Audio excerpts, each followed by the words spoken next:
Hello, ladies and gentlemen, and welcome to the Say Report. I'm your host, Devon Decker, and joining me, my host companion, Sejohn Sarowick. Sejohn. Hey, everybody.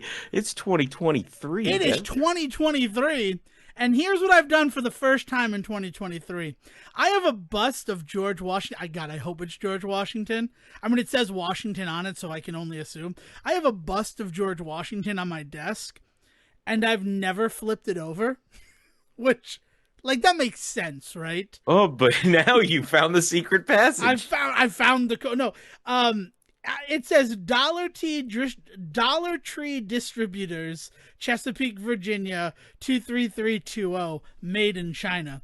I didn't know I got this at Dollar Tree. Like, it's a pretty nice bust of George Washington, assuming it's actually George Washington. Okay, And so not there's a some lot other that we need Washington. to. There's a lot about the nonsense that you just sputtered that I have questions about, and I don't know if we need to record it, but we're going to because that's what we do here. It's a show about First and everything, foremost. including the George Washington bust. First and foremost, George Washington is relatively well known visually to pretty much any kid in this country that walked into an elementary school. I have to imagine, right? Like, it's just images of George Washington. I mean, like, everybody's had a dollar in their hand. Yeah, so George Washington's an easy one to kind of, is this George Washington? Yeah, probably. So what is confusing about this? What about this bust in front of you that I makes think you it's wonder the fact that it's in 3D. Like, we see a lot of him in 2 dimensions. Seeing him in the 3rd dimension makes me question it. Because, like, he has a more prominent nose than I would have thought of. Maybe it's not George Washington, but maybe it's like Paul Giamatti dressed up like George Washington. Paul Giamatti didn't play George Washington. He played John Adams. Get your HBO miniseries correct.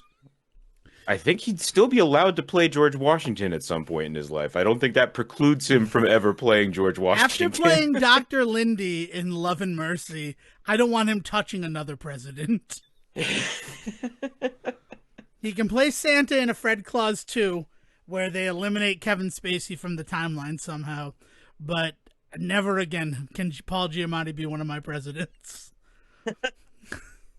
I don't know. It's just, the reason why I question it is because, like, the fact that it has Washington written on it, it's like, well, of course it's George Washington, but, like, I wonder if that's just supposed to distract you.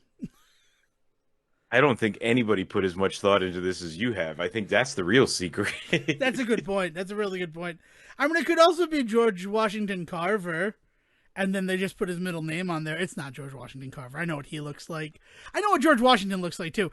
I don't know. Here, the big thing about it is the bust has been on my desk for a long time, but now it's in a closer spot to me, so it's like something I was fiddling with as I was waiting for everything to open, because I had to rearrange my desk on a whim. Because all right, so here's the story, right? I guess this is a good story, right? This is sort of the last airing of the grievances from 2022, and then we can move into our Nepo Baby New Year episode. And the fact is, we have had Verizon at this house since 2006, because it was How I Met Your Mother when we got Verizon in the house. I know that for reasons, because downloading a How I Met Your Mother episode through a torrent got our internet shut off because Verizon was very upset with us. I'll admit that, right? There has to be a statute of limitations on that. Plus, we were also kind of punished for it. Well, I was gonna say you were caught for it and punished for it, so it's not like saying it is gonna somehow alert them to what you did. It's like Double Jeopardy, that Tommy Lee Jones movie with Ashley Judd. I don't think it's double jeopardy if prosecution occurred. Like, but you can't be charged for the same crime twice. That's the whole point of that movie. I understand. It's if you're found innocent of it, they can't get it. Never mind. We're not going to get into double jeopardy. That's an episode unto itself. I'm excited for the Double Jeopardy episode coming later down the line. So we've had Verizon for this long time, and we're not kind to our remotes, is the nicest way that I can put it. The best story about remote unkindness in the Decker household is the fact that as soon as we moved into the home that we currently live in back in 1995, Dale immediately lost the cable box remote.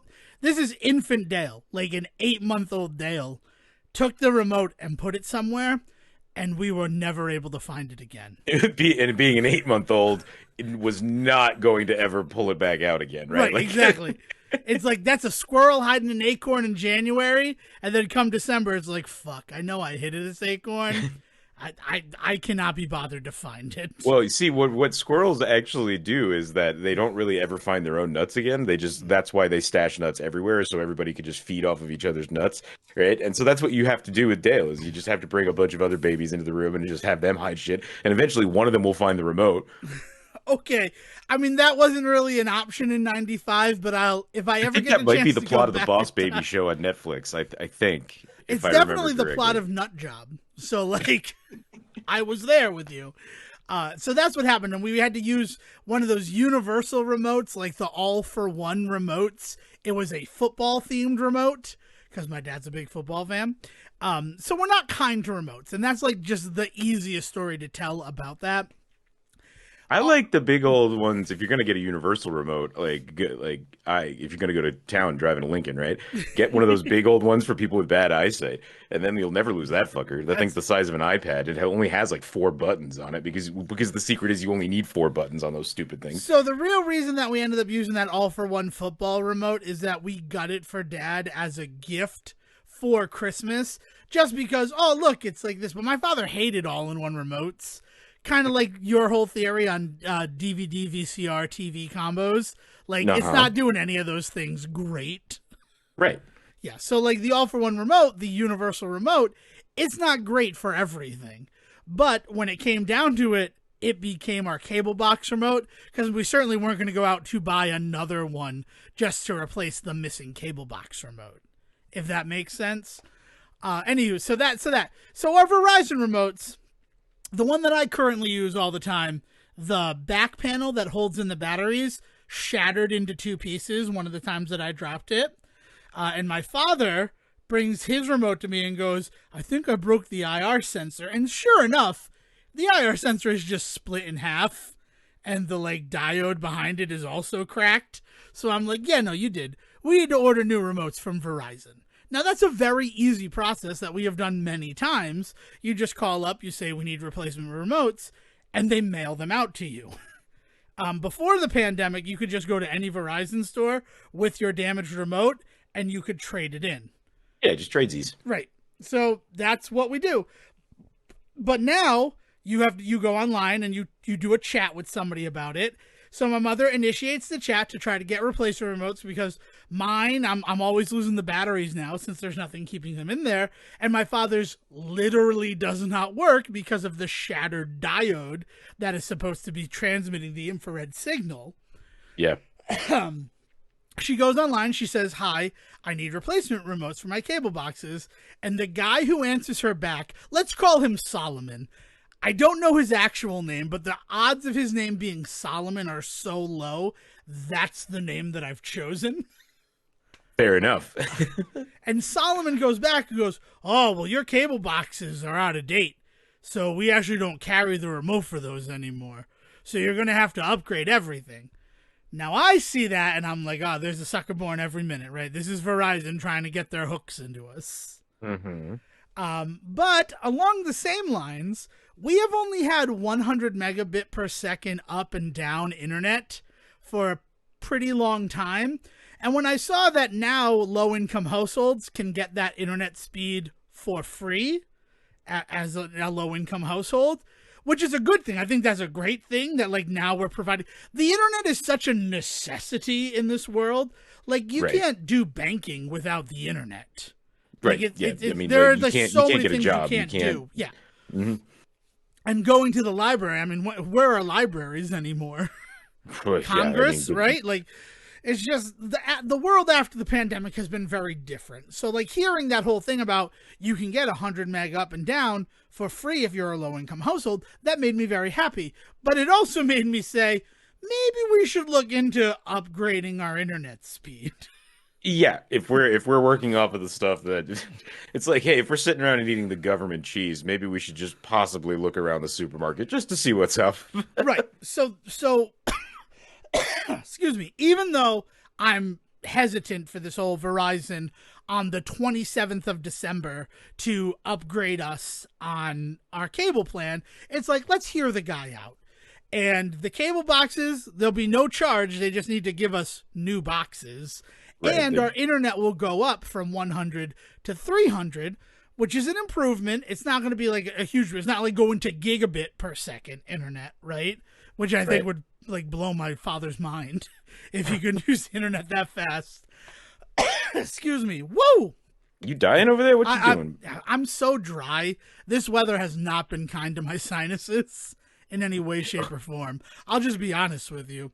So we get the upgrade, and it ends up, instead of being more money, it's actually going to cost like $80 less per billing period. So it sounds good all up and down the board. And they tell us to make sure that like you can get to this area of the basement. So I cleared out that area of the basement, and I had to take the day off work in order to make sure it could be done, because my parents don't know it's going to be working with the internet and everything like that. Thank God I did, because the guy comes to install, and he's like, yeah, so all this stuff, and this stuff, by the way, is the desk where I podcast. It needs to move. So I'm like, oh, okay, let me do that for you. So I quick and dirty move the entire podcasting setup. And I had to reconfigure it this morning so that we could record the episode that you, the listener, are now hearing. But the reason why this is an airing of the grievance is they gave us our new cable boxes and remotes, and it's the same remote that we had before, down to the fact that it is definitely compatible with our old cable boxes. So, like, I'm a little mad at Solomon. Like, in the end, did we get something better for less money? Yes. And were we able to lock in that price for 10 years? Also, yes. Because they had some ridiculous thing for new users where you'll lock in your price for 10 years. And I'm like, I want that. Make sure we can get that. I know that we're not new, but let's fight and try to get that. So, like, we're going to be paying the same price for 10 years unless we upgrade. And there's a chance we will, but we've been good on 100 megabyte internet for so long. Like, there was a time where it was faster than my friend's internet. Right. And then it got to the point where, like, oh, it's slower than everybody else's. Wonder why that is. But it was bothersome to be like, your boxes aren't compatible with our new remotes. And then to get the remote, it be the exact same remote that we were trying to order, and it works with our old stuff. So, like, on the one hand, I know that they're a business, and Verizon is trying to make money, and the way that they're trying to make money is to get you to upgrade. But on the other hand, it just feels real deceitful. Well, it's the planned obsolescence problem thing, right? But it's gone even a step further than that, because traditionally planned obsolescence means that something is built into the product that will just stop working within a certain amount of time, so you're forced to upgrade. They've skipped over that entirely, and they've just been like, no, we just don't service that anymore. And that's been like something that Apple has done with the iPhone for generations now. They have been like, yeah, no, this old iPhone's fine. It's working great. There's nothing wrong with it, but we're just going to phase it out now. Bye. And like moved on. And like in some ways, like you see that with operating systems a lot more frequently in softwares and stuff like that. Like it's like, yeah, we wanted one or two more features in there. A lot of stuff over the last 2 decades, what they've actually been adding in has been a lot of back end stuff for them to actually monitor the stuff that you're doing on your product. Funny enough, a lot of the reasons why that has gone on with cell phones and computers and stuff like that, why they've stopped servicing older versions, even though they're just as fine as the newer ones. A lot of that is because they've put in a bunch of like backdoor stuff for them to just kind of, for the company line will be something like for them to monitor like, system usage, and they can say like, oh, well, if nobody's pressing this button, then maybe we don't need that button in the next version. That's why they want it there. But I mean, what that means is that they're watching what you're doing in all of your stuff, and they're using that as an excuse to make you buy new stuff. Like it's a convenient like side effect of that is that they also get you to buy a whole brand new piece of software or hardware that is just as good as the last one, but it's got a couple of things in it that they want you to. There's a reason why they want you to have new shit, Devon. You have to wonder what that is. Exactly. And I mean, and maybe if I have that new shit, they'll be able to catch me even faster should I torrent an episode of How I Met Your Mother. Yeah. You're the only person in the world I know that I think has ever gotten caught for that. And I mean, like, part of that is because we now live in the world of VPNs, right? Yeah. Which is fucking nuts. I was watching YouTube this morning, and I don't I pay for YouTube Premium. I think I've talked about that before, so I don't get commercials, but I still get creator ads, like, creator sponsorship ads within the videos, and it's always NordVPN. That's just what it is with all of the channels I watch. And I just cannot believe that we've all just accepted that they're selling VPN just on the idea of like go to Netflix and watch from other countries, not available in yours. Like cheat the system is basically the entire ad campaign for this. And these are like what I would consider to be like respected creators, like in the field, like guys in the tech field, guys I watch a lot of stuff about like construction and stuff like that, and video games and all this nonsense. But like the people I watch tend to be pretty well regarded within their niche circle. And the fact that like they get on for NordVPN and the first thing they're like is, what's worse than anything is the government monitoring what you're doing online. It's like, holy shit, what is this conspiracy theory weird bullshit? But that's just like that's why we live in that world now where like VPNs are huge and all of that is so that they can't monitor that stuff, right? But they still have access into so many other things. Oh yeah, I mean the whole VPN thing that you bring up, that has to be the company line that Nord is telling them to push, right? I mean, and they're still, I agree, 100%.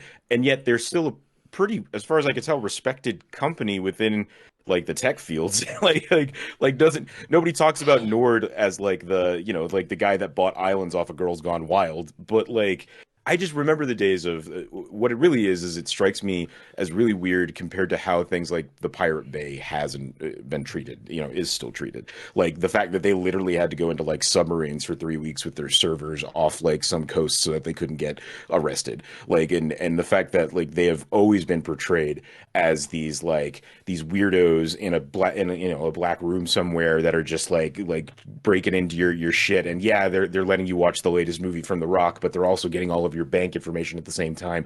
Like that's just the way that the Pirate Bay has always been portrayed by everybody, anybody. But they were a legitimate money making business with website and all of that with what they were doing. Like the torrenting part of it was definitely a large part of what they did, and then the lawsuits and the legal battles that came from that became a huge part of what they did. But they were also doing things like server access and propping up like smaller like groups of internet, I would say artists, I guess would be the best term, creators, Yeah. right? Like they were doing other stuff in the world, but that's not what they were ever talked about as. They were always talked about as like the weirdos that were stealing movies. And like the fact that we've gone from that in about 10 years to NordVPN basically selling you the same product at the end of the day. A way to get a hold of things you don't normally have the ability to get a hold of for free. It's kind of they're pitching the same end product, and they're like being highly regarded as one of the biggest advertisers on Twitch and YouTube. Right. I mean, it's weird because also when you look at the Pirate Bay and everything that it was, that was all peer to peer stuff too. So it was Mhm. really like, oh, Sejohn, I have this thing. Do you want me to lend it to you?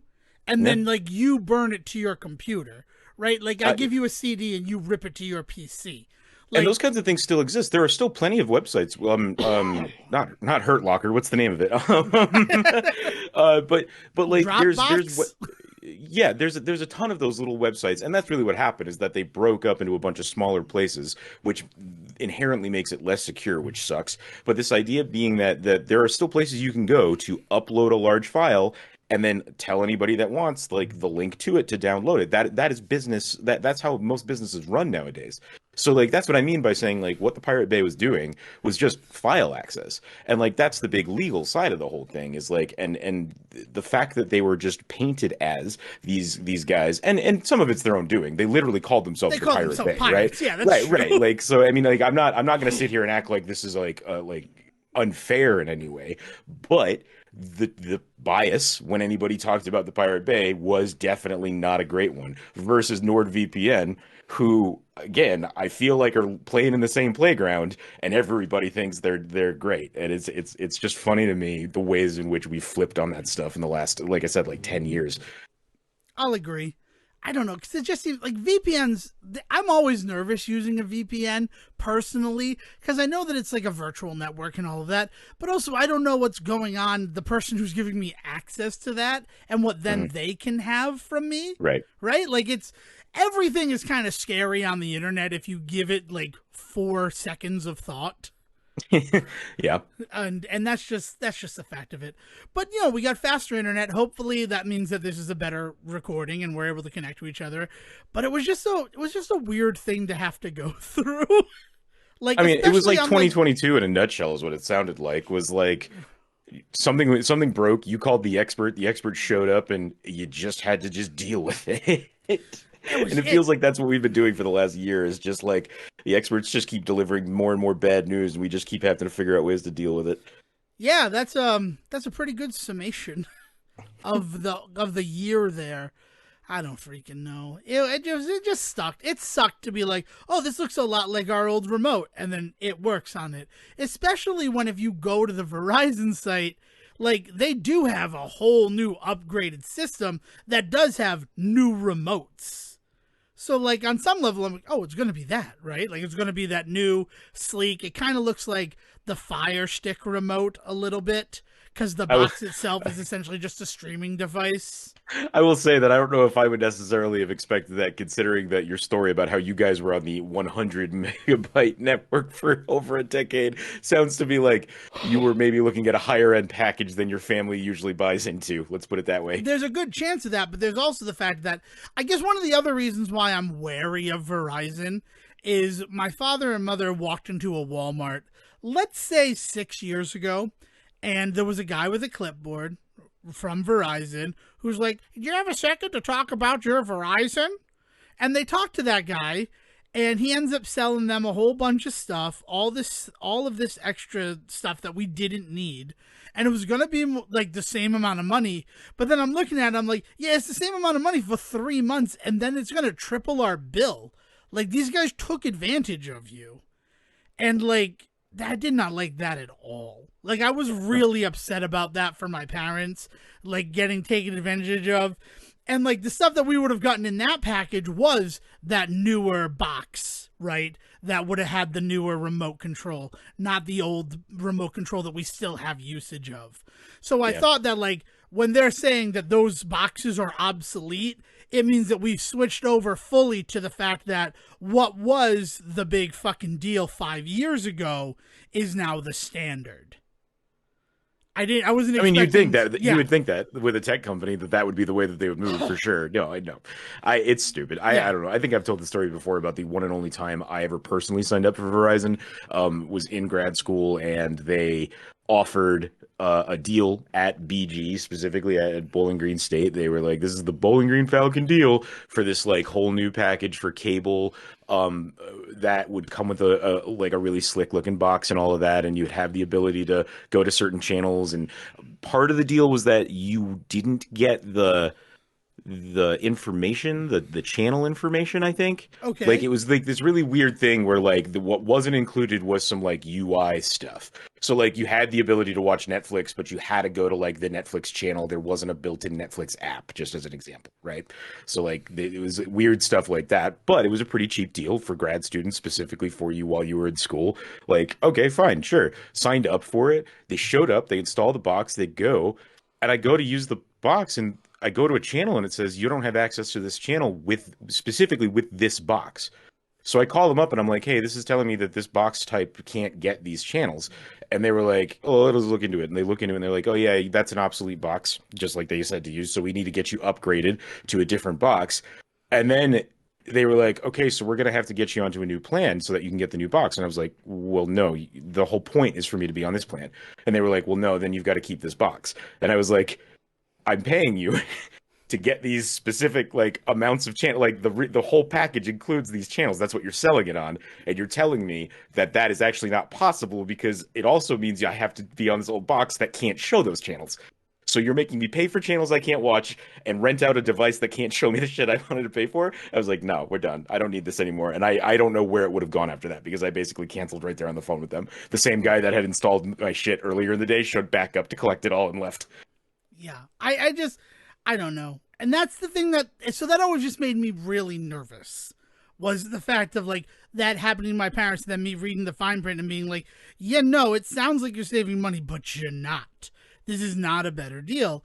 And then, I mean, I lost my temper on one of those guys later because we had gone in to just buy an air conditioner. Like our air conditioner broke, so we were going in to buy an air conditioner, and there was one of those Verizon clipboard guys, and he's like, "Oh, I'd like to talk to him." I'm like, "No, we're good, thank you." And he followed me down the aisle, like to try to keep talking to me, and then I turned and I said, "Leave us the fuck alone." And like the whole family was like, you shouldn't have had them. I'm like, why did he follow me? Like, once I say no, that should be the end of the conversation. So like, also it comes down to the fact that I don't have great experience with Verizon on the like home internet TV phone like level. I mean, let's not forget. I mean, we kind of lost the thread on a lot of this stuff over COVID when everybody kind of depended on these guys to make sure they had something to do. But cable companies are the fucking worst, and they always have been. Yeah, true. Verizon is king of the shit pile when it comes to that too. Like, we are talking about the worst of the worst when it comes to this stuff. I think it's a fight to the top right nowadays with Comcast maybe, but even then, Verizon's really the one that has the name recognition for being just bastards. So like, this is nothing new to the world that these guys are just the worst. Yeah. There was also that, like, I'm just airing all of my grievances about Verizon right now because they're never going to be a sponsor of this show. I would say no, even if they offered. But then when they were striking, right, and I have every respect for them striking and all of that, they were standing outside of Verizon wireless stores, even though, like, that's a separate group from the people who were striking. Yeah. Like it's not like, but nobody goes to Verizon offices, right? Well, it would be like cell phone stores. It would be like the factory workers of a Pepsi factory striking outside of a Taco Bell. Like, yeah, they're both owned by Yum, but like Taco Bell is not the branch that has any power over what's happening to you at the Pepsi factory, right? Like, so you need to make sure you're sending the message to the right person. Yeah. Yeah. So it was really weird, and I have friends who work at a Verizon store, so while that whole thing was going on, I had to cross a picket line to go into a Verizon store. And it was not even to buy anything like that. It was just to give someone who's like, I'm working today, and I'm like, oh, and he's like, there are strikers outside, but you're just coming in to give me, like, I had to pay him back, like, money from when we were out, and I'm just like, I'd like to just pay you back. So I crossed the line, I take care of it with my friend, I have no business with Verizon, and then when I leave, one of the protesters followed me back to my car, and I'm just like, please, you need to just step away from me. I didn't buy anything there. It's also weird that you're striking at this store because like none of these guys who are working are even in your union. They're not union members. Like, it's just a way for you to have visibility, but you cannot follow me to my car because I crossed your picket line. And they got very loud. And then a cop eventually had to come and get involved.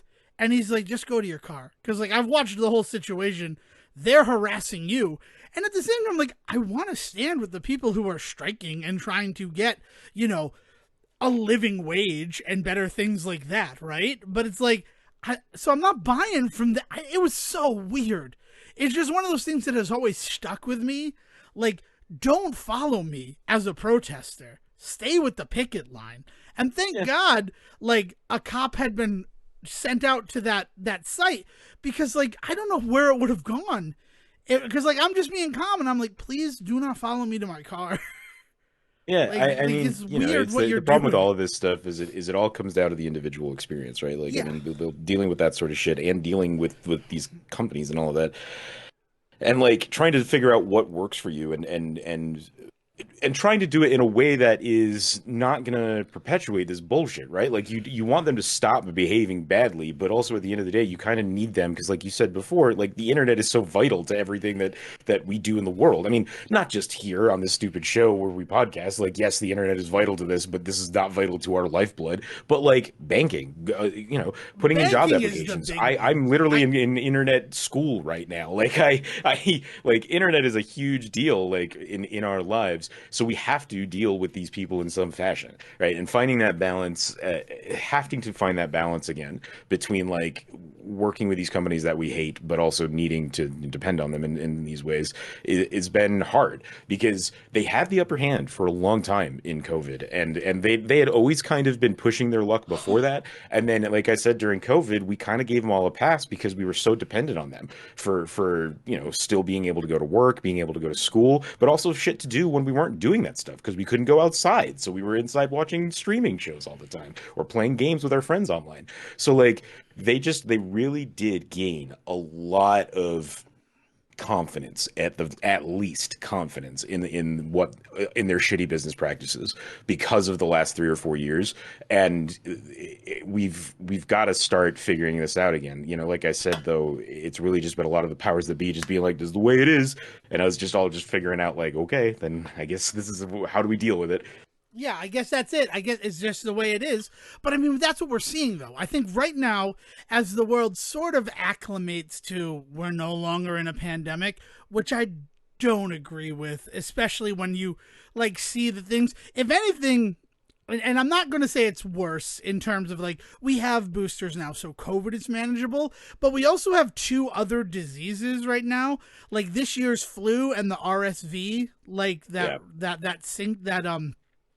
respiratory syncytial virus that like are also causing mass hospitalizations. Well, Like, yeah, and then there's yet another variant now that's out there that they're saying is a little that everybody's probably going to get boosted for sometime in the next 6 months. It's no, I agree with you. I feel like we're going to be doing this caveat for a while, and people just bear with us because we have to do it. But like, it's constantly going to be this idea of, well, now that COVID's over, it's not, but right, like, where it's going to constantly be the conversation in this country. yeah.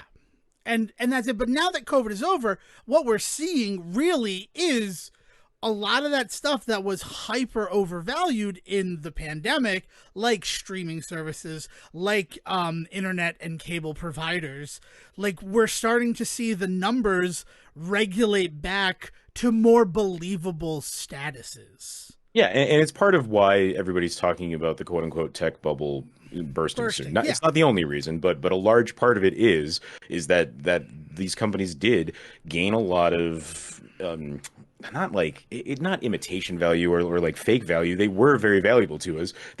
There was a wave in which they became very valuable because they were necessary, and they just aren't now, or slowly are not. And rather than adjust to that, because that's not how business works, is you don't adjust, you make breakneck changes and then just hope for the fucking best. Don't believe any book out there that tells you otherwise, because they're feeding you bullshit if that's the case.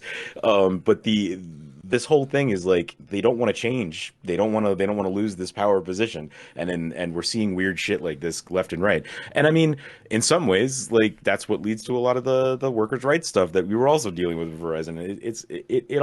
The beast is many-headed. Yes. and that's why my New Year's resolutions this year are all tech-based resolutions, and generally they are. Before we get to your resolutions, because I really want to hear them, I was hoping to segue into just something interesting related to cable television. And that is, Okay. Remember how G4 TV came back for 11 months? Yep. Remember how that happened? Uh-huh. Yeah. I was walking down a road and you called me back, so I'm you gotta lead the way, bud. Oh, I'm sorry. I just want to make sure that like everyone is aware. G4 TV came back for 11 months. It launched last November and it shuttered its doors this October. Do you know how many concurrent average viewers that network had during 2022? Nielsen just released this number, and if it's above like 10,000, I'll shit myself. It is 1,000. Okay. 1,000 viewers. That's nothing. That's nothing for a cable network. But like against like ESPN, which was one of the top 3, and it's like 500,000 average viewers. If you're in a big enough city, 1,000 viewers concurrently is what you can get on like public access. Yeah, right? Yeah. Like yeah. That number is just staggering to me. And it's Comcast, right? There was a Comcast network, the whole thing that way. But yeah, I wanted to, since we spent all that time talking about cable companies, that's the true value of cable companies, right? Like G2R TV thought, oh, everybody's using cable again. We should get a network going again. And it's like, no, there is no real value there. No, I mean, if anything, it's a perfect example of the up and down of exactly what happened with these companies throughout the pandemic. Yeah. There was a lot of people watching cable, so they were like, let's bring G4 back. And now so many people are watching cable, and like a canary in a coal mine, G4 was the first to go. Yeah. Yeah. So that's it. Now to Sejohn's New Year's resolutions of the technical variety. No, so generally, like the big thing about it is that like we are very in technology more than the average bear, but not in some way that like makes us experts or anything like that. But like we podcast. I am going to school online in a country very far away, and I get to do it from the comfort of my home in Utah. Like that kind of thing. We have three people in this house that do hybrid, if not full-time work from home. And so just being in all of this shit, right? And then my downtime being video games and all of that. Like I have technology in my life, and sometimes it is not healthy. The relationship with it is not healthy, right?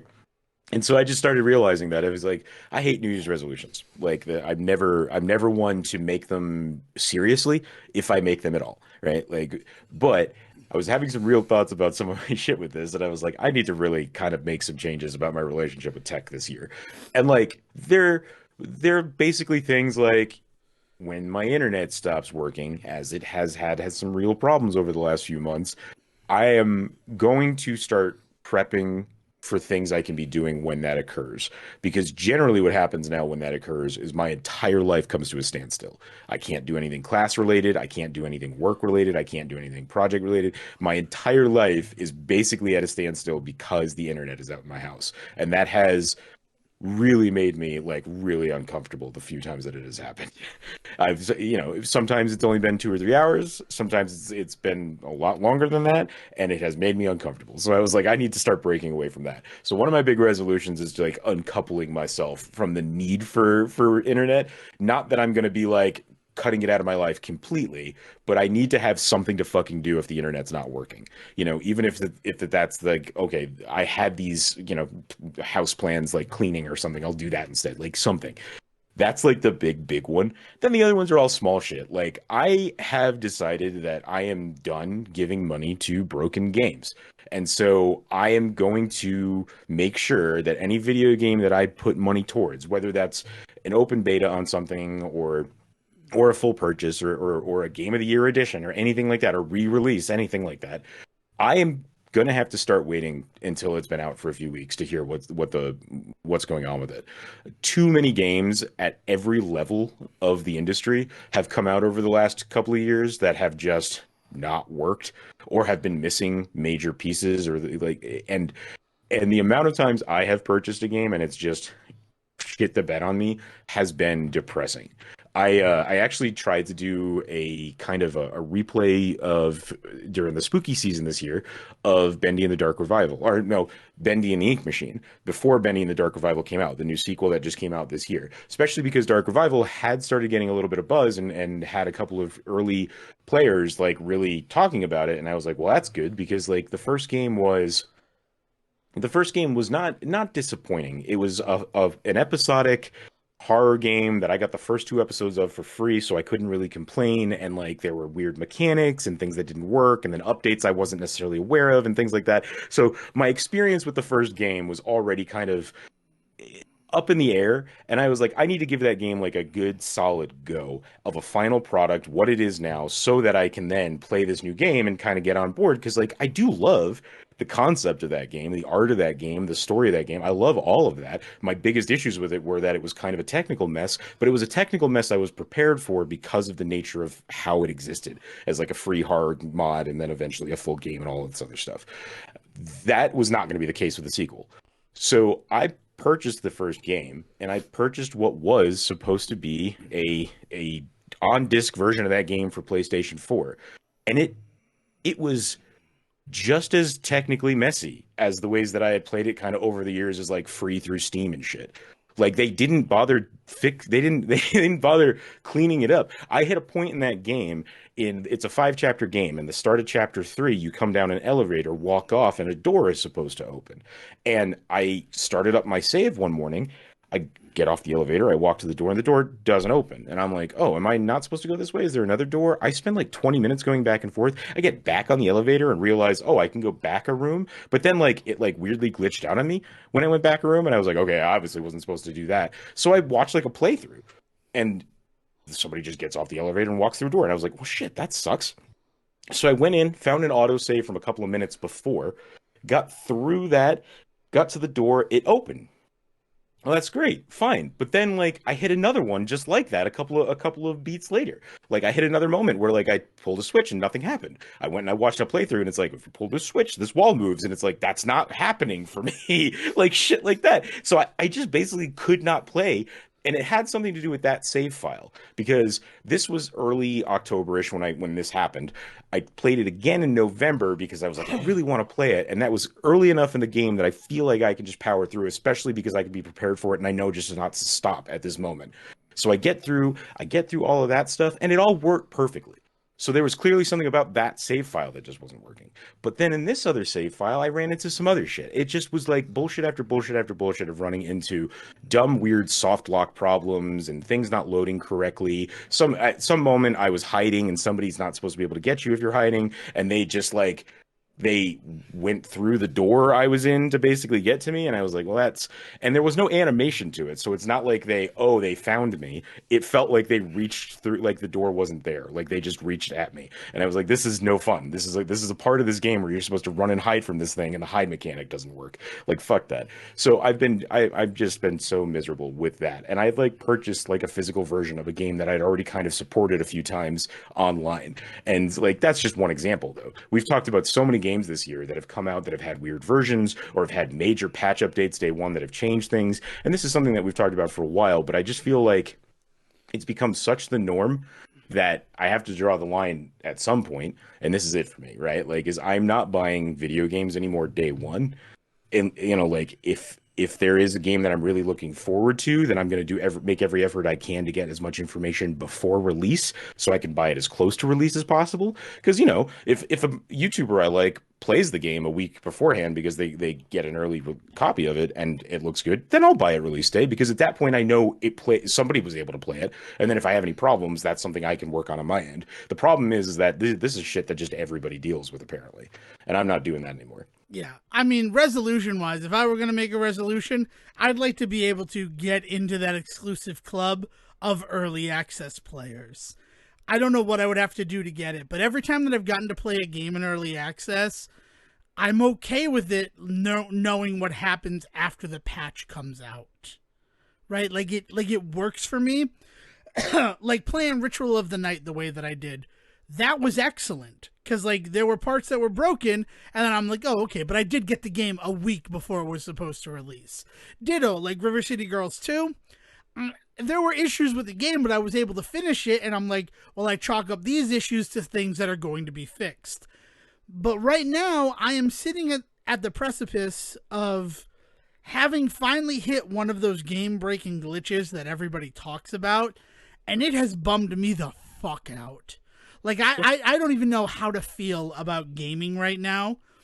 And it's in Sports Story, the sequel to Golf Story, that I have been looking forward to all year because... Oh, that's a bummer. I honestly thought you were still talking about River City Girls, and I was going to say that's also a bummer, but I'm legitimately more bummed because I want to play Sports Story. So, don't buy it yet. Put that on the back burner right now.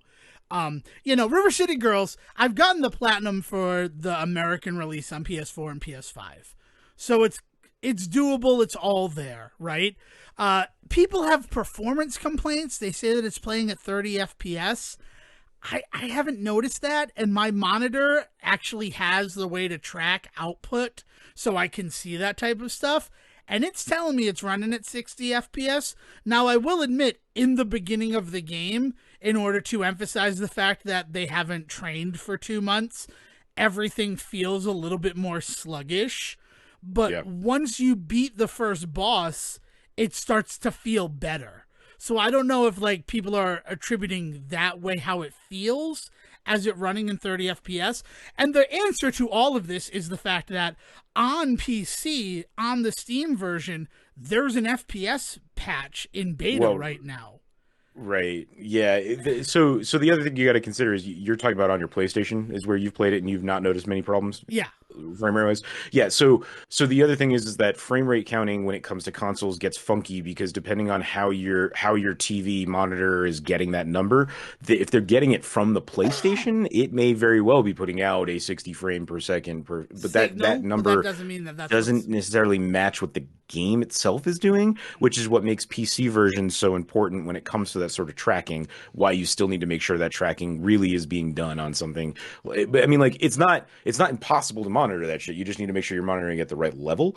And for all I know, maybe your TV is, and you're just not having problems. It's just that becomes really squishy because like the ways in which that number gets tossed around, both by experts and armchair amateurs, which we are probably more on the end of here, Yeah. like the way that those numbers get tossed around are so kind of it's not agreed upon is the way that I'll put it. Everybody understands it. They just have their own understanding of it, maybe is a better way of looking at I get it. that. So Yeah. like, yeah. So like the ways that people complain about that stuff always gets really hard for me personally because I have found that I am much more forgiving for that stuff. I mean, just top layer. If something drops frame rate, I'm not going to be the person that's really going to ding a game for that. I honestly, if a game starts to break, is like when I realize when I feel like I'm like a god in that world.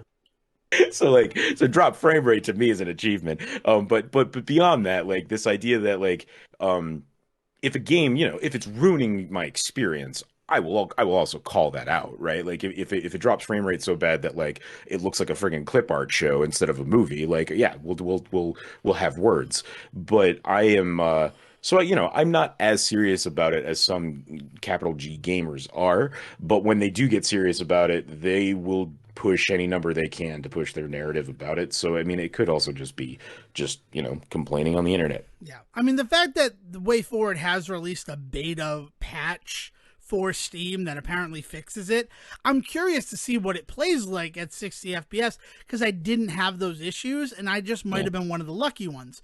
But going into Sports Story, the sequel to Golf Story, everything was working fine while I was playing golf. The golf felt fantastic. And I'm very excited to play more golf in it. The problem is they've added like 6 other sports to it.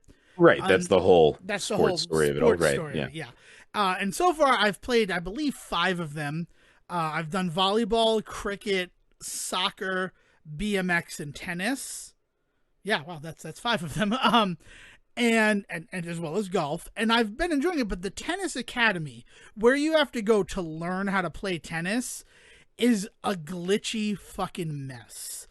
To the fact that I had to have my mother, who played tennis in high school, I'm like, can you watch this video of me? Because I'm pretty sure I scored the point and they awarded it to the person I'm playing against. And I'm bothered by that. Like, I know the rules of tennis. You taught me tennis at a very young age. I need you to watch what happened and tell me if this is incorrect. And she agreed. She's like, no, you earned the point there. Why would you have lost? And it's like, I just needed to make sure. Thank you. So like, and that's the thing that persists. And then what persists even worse than that is sometimes like you'll miss the ball, right? So then they'll count that as a point for your opponent, but then the ball will land out of bounds and they'll count that as additional points for your opponent. Yeah, yeah, that's So all of that is bad, right? So playing tennis is a mess to begin with.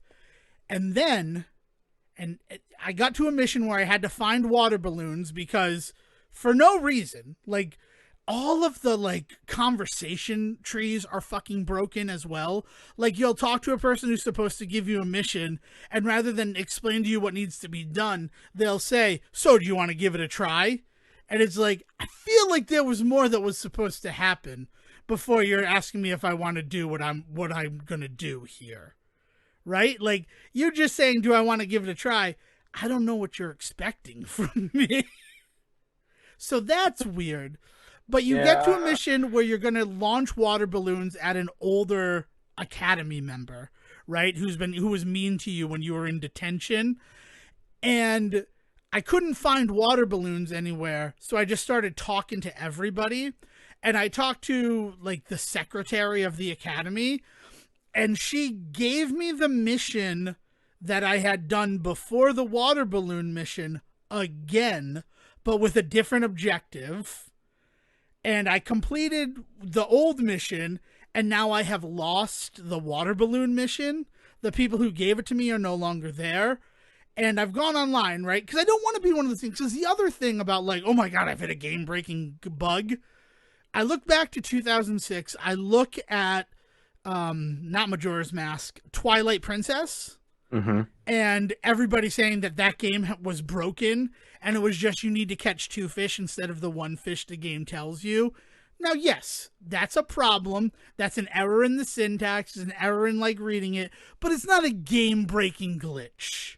No, It's game like breaking means there's no way around it. You Yeah. figured like and that one had a very simple way around it. Was just do catch it another again. fish, right? Yeah. But I everybody honestly, ran to the I internet have to with be that. entirely honest. I know this was a thing. You saying it is ringing a bell in my head. Never had this problem. I've played that game so many times and I've never felt like I didn't know what was going on. I don't know if it's because I kind of like the fishing in that game. Maybe I just had naturally just been catching more than one fish. I don't know.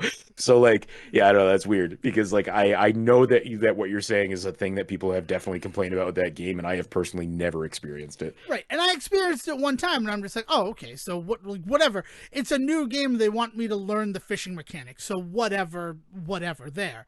And I fixed it. But ever since then, I've been like wary of saying that a game is broken because maybe it's not broken, maybe I just don't know how to solve this puzzle. Right. But when I go and I get stuck in the mission, because the mission is to beat a toddler at tennis. That's when I had to do again. And with Stupid the game. broken Amazing. with the broken mechanic of it, like he was scoring 3 points a round. And I'm like, I should have scored at that point. Why didn't I score the point? Like he's getting the point, and then he's getting additional. Like it was not working for me at all. So I was frustrated. So I typed in, water balloon mission, sports story, and was regaled with all of these things about don't go to the tennis academy because if you accidentally advance the story, you can't progress. And That is game breaking. yeah, that's like, a game breaking glitch. And that's where I am. I can't progress past that part of it. Now, I went back to other parts of the game and there's still stuff that I can do, but I don't know if eventually I'm going to get bottlenecked because of that issue that I came across in the tennis academy. And this is a game that came out on the 23rd of December. So nobody at Nintendo is checking patches. Like if they're aware of it and they're going to submit a patch, that's fine, but it needs approval from Nintendo before it gets pushed out. And Right. it's a save file issue, right? Like it jumped me forward a mission. So I don't know if it's going to be one of those situations where because I've essentially corrupted the save file, I'm going to have to start from the beginning in order to get there. And I have lived in a world where these type of glitches have existed. I'm going to say since 2006. Because one of the reasons why everybody was so hip to jump on the fishing issue in Twilight Princess is because other games had had similar problems happening around the same time. Yeah, I mean, like glitchy games have existed as long as video games have existed, but it's always been relegated to the game that like there was always something sordid about it. Like for some reason the money dropped out on the game, so they never finished it properly, right? I think of Vampire the Masquerade, right? Wasn't that the one where they put the game out and it was basically unfinished, and it's only because the community behind that game loved the little that was there so much. And Vampire the Masquerade was a beloved RPG, tabletop RPG before that, but like it had such a big community that like community mods are the only reason that game is actually like playable.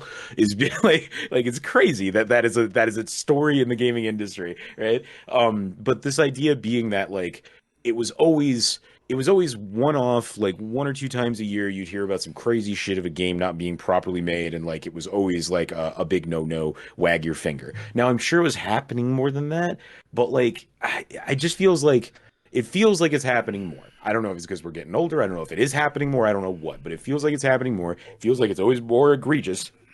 And it feels like the solution to this stuff 90% of the time is not something you can do in game, but you have to spend more money.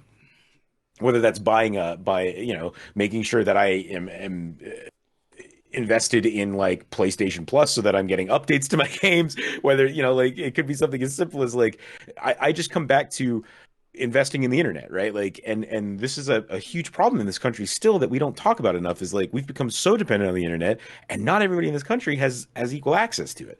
And this is a huge thing in gaming because like think about what happened with the Xbox 360 moving to the Xbox One.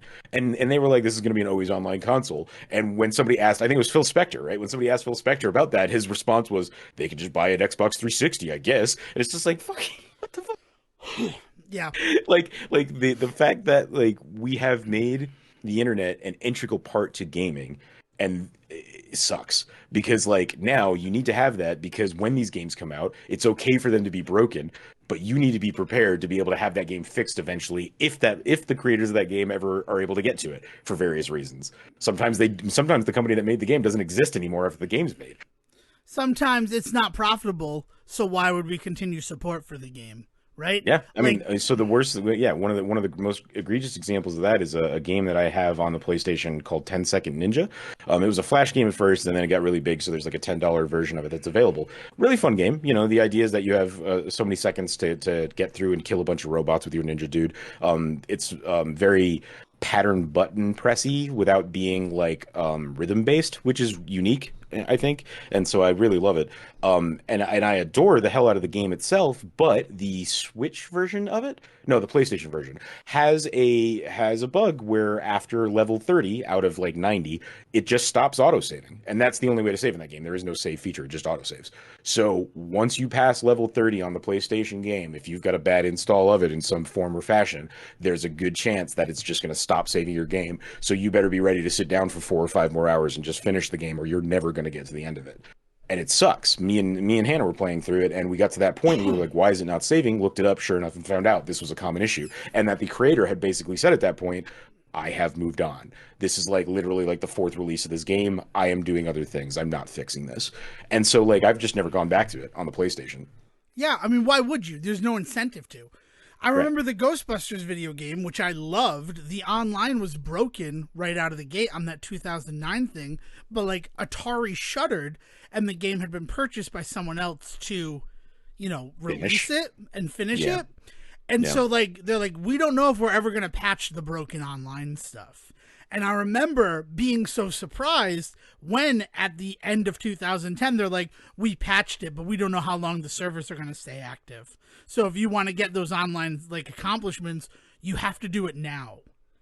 And it was like this really strange time where when that game first came out, it was very selfish ghost busting. And it was very much based on working together as a team. So then by the time like it had been out for 2 years, you were just playing with people who understood the cooperative nature of it. It was like a utopia of gaming. But it was one of those things that for a long time it seemed like, yeah, you're never going to be able to catch the final most wanted ghost. Because we're just not counting how many online games you play. And if we don't count how many online games you play, the whole play 100 online games thing will never be accomplished for anyone. So, sorry. Yeah. Oh man. Oh, I'm sorry about this cough, too. Super dry. No, I mean you guys have been dealing with a bunch of shit on that end. You guys had a huge like polar vortex style storm that came through over the holiday, yeah? Luckily, it was warm enough that it didn't actually go to snow. Yeah. I've never we been didn't look happier at- for yeah. a green Christmas. Let me tell you that, because Anybody out in the Buffalo area, we're feeling for you. But Yeah, yeah, but yeah, I know you guys are just far enough like southeast that it turned that into it had rain. melted into rain. So it's that, but it's just like it's weird because when the snow comes, it like covers pollen and stuff like that. So I'm having a lot of the allergies that I deal with before winter, this deep into winter. I mean, like we're only a couple of weeks, but like in January, these aren't the type of like things that I'm conscious of. Yeah. Like usually it's cold in addition to the dry, so like it kind of regulates it. what is it? It's called like circadian rhythms, right? Like Yeah. your body's like natural just kind of rhythm of how it works. And there's a lot of shit in your body that's dictated by this. And I'm sure that there's some pseudoscience to this, but also some deep science and some better science since I learned about it when I was in like high school 20 years ago. But like this idea being that your body kind of has this natural like way that it goes throughout the day, throughout the year, throughout your life. Like there's just a natural thing that it needs to do. And part of the climate change stuff that we don't really talk about so much is the way that that's really going to fuck with us and the like physical and mental health issues that are going to come alongside just like the actual outside world issues we need to deal with things like climate change. Like, hey, it really fucks with a person who grew up with like green winters all of a sudden getting snowstorms, like when they're down south and or like in Texas, and like they're not used to winter storms. Like not only is it a danger for them during the storm, but also like there are kids growing up there now that have now been through two major snow disasters. That is going to have a lot of harm on them. God forbid they ever move anywhere in this country that has actual snow. Like, like they're going to need help, right? Like they're Like gonna get that is just a adjusting, and it's gonna blow their mind. and and that's just a minor example of like what that does on the larger scale. Like the number of people out there that live in smog covered areas that are just used to. I'm pointing at Utah here. Like I'll be entirely honest, we have this whole thing called the inversion out here, and if you live far enough down the mountain and the inversion is just a part of your life, like you just track when the pollution rolls in, and that's how you live your life. Like I cannot imagine what that is doing to people, like in terms of wanting to go out and be out in the sun, but nope, not today because the literal pollution cloud is blocking it out today. I feel like I'm in a Dr. Seuss like like the Lorax like reimagining. Yeah, the horror reimagining, non-authorized parody film. Jesus. Yeah, The tree it's man. the tree. Uh the He tree man speaks cometh. for the trees. Yeah. This summer, he speaks for the trees. Still played by Danny DeVito. Oh, of course. That's There's no yeah. one better to play the role. And he'd love to do it, too. Oh, It'd be one of those Bill Murray Garfield situations where he thought he was just signing up for a Lorax sequel, not realizing it was some shit version. aw, poor Bill Murray. But not poor Bill Murray. I don't want to talk about Bill Murray right now. It makes You brought me up sad. Ghostbusters, man. I don't know I what to did. tell It's you. my fault, yeah. But yeah, sports story. I actually hit it. And it's the first time I've hit one of those game-breaking bugs. And I just don't know how people go on from it. I mean, Like, you don't most of the time. I've only hit one or two in my life, and they have legitimately turned me off of games. yeah, I well, I like mean, I don't. I feel I mean, like gaming in general, not just this particular game. Like, I'm yeah. just so gun shy to try anything. But Well, then and that's also, part of my resolution, right? Is yeah, exactly that. Is I am now going to be a lot more cautious about what I lean into. Um, it's just fucking wild. On a kind of you never warned me about the Sonic Frontiers issues. me? Why'd you get it for Also, Christmas? yeah, so Sonic Frontiers ended up in the house for Christmas. Of course, Um, they have an and advertisement that's actually playing on TV. Is the weirdest thing. yeah, and so one of the first things that happens if you're playing that game on PlayStation 4, I guess this is just across the board on every PlayStation 4, is that the first time it saves, it needs like 3 to 4 minutes. I only It played it does on like a PS5, so I wouldn't have known that. I'm so sorry. it's okay. It's got a data writing issue where only the very first time it has to save. So the first time you hit one of those auto saves, you finish up whatever um quest. I say quest, but I think it's one of those like 2 minute tutorials. Like you finish one of those really quick and it says like you've made your way out of your cyber thing and then saving to cyber cloud or whatever. And it just is like it sits at like 3%. And we were like, oh no, the game froze. This is really weird. And then all of a sudden it went to 4%, and we were like, oh, maybe it didn't freeze. So we sat there for, like I said, like 2 minutes, and we were like, this is weird. And so we decided to look it up, and sure enough, we found out that if you own a PlayStation 4, this is just what it needs to do the first time.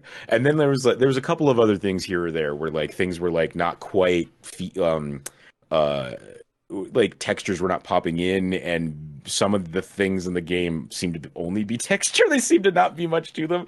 Like we ran through what I thought was a bumper, but there was no body to it, like it didn't bump. I was like, this is weird.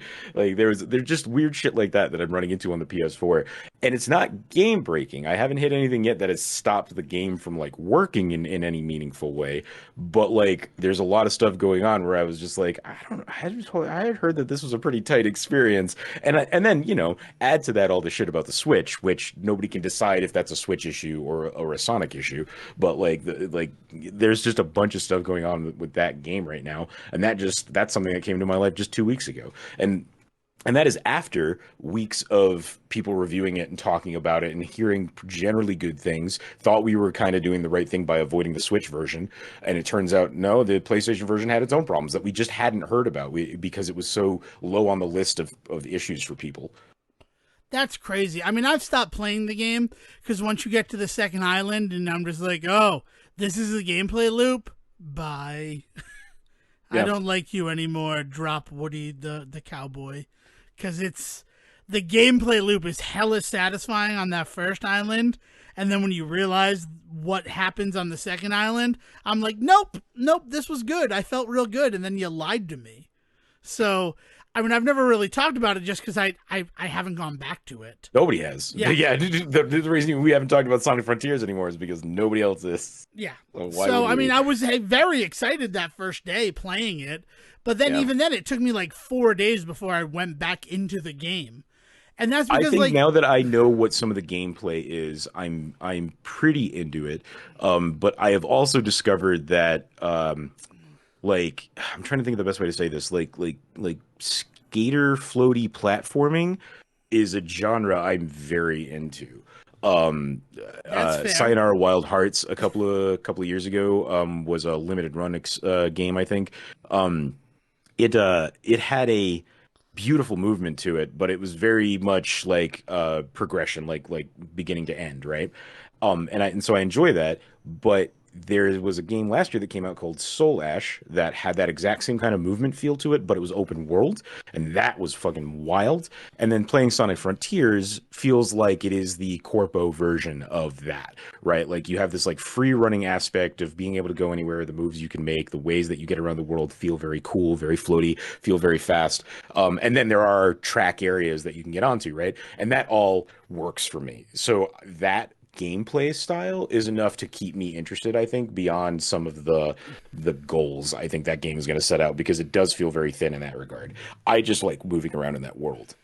And so did I. But then like when it turned to, have you collected any Chaos Emeralds yet? Spoilers for Sonic Frontiers. All right. Yeah, I mean, yeah, but it's a Sonic game, so it's no, a I've Sonic not. game, I've not so at the collected same time, yeah. Come to me once you've collected some Chaos Emeralds. If you're still playing the game. If you stop playing the game before that happens, I would get it. But it was how the Chaos Emeralds work in that game is what turned me off to the game. Interesting. And I'm very disappointed about that. And but I don't want to like tell you, I don't want to dissuade you in any way, shape, or form. But like that, they did not handle that as well as I think they could have. Okay. And that's my opinion on it. I'll be the first to do it. But again, that's a game that I have just like walked away from. Like I've also walked away from Pokemon Scarlet and Violet. I apparently have a whole like I've completed the 3 main like quests that was given to you. I'm the champion of the Pokemon League. I have beaten all the Team Star Fortresses, and I have fought all of the legendary beasts to get all the Herba Mystica. And those at the beginning of the game are given as your 3 missions to like do, and that's how you win the game. And then at the end of it, it's come to find out that there's a 4th mission, and the reason you had to do those, spoilers for Pokemon Scarlet and Violet, I suppose, is in order to get 3 other people to join you on a 4-man team to go do that final part. And I have no drive to do that final part, because the game itself kind of shot itself in the foot by not growing with you. Like an open world experience where you can go anywhere is a fine thing, but if the first gym that I go to should be locked to like level 20 Pokemon at the max, right? So I could still fuck myself out of fun if I go out and overlevel my Pokemon, but like I shouldn't walk into a gym and have to fight level 60 Pokemon. Yeah. Because like that's the first gym that I went to. Like it was really weird. And that's like why I'm very interested to watch a speed run, because I'm curious of what like the accepted route through the game is Yeah, I to think do that's it the biggest issue that I fast. have with them calling that game an open world, is that they can call it open world all they want, but the ways in which that game gates you into a very specific path eliminates kind of that whole beauty of it, right? Like, and that's something that I think you and I talked about this a couple of episodes ago, where I had mentioned like Fallout New Vegas famously has this, and this is a beloved open world game. So like, this is, so forgive me while I roast the sacred cow for a second, but this is a beloved open world game. The idea that anything can happen. There's so many storylines, factions you can join, people you can discuss and be friends with or enemies with, all of that. But like famously, if you try and start in the opening town and go to Vegas, they put a death claw. For anybody that's not familiar with the lore, it is a pretty much undefeatable beast until you are pretty leveled up, and even then strategy is key. Like deathclaws are the basic, it's basically a game ender, and they put one right in your way if you try and leave town and head towards the main goal of getting to Vegas. And you have to work your way up towards getting around that. There's ways, if you go to the east you can go up, but it takes time. Like they force you into a very specific like decision by putting this thing in your way.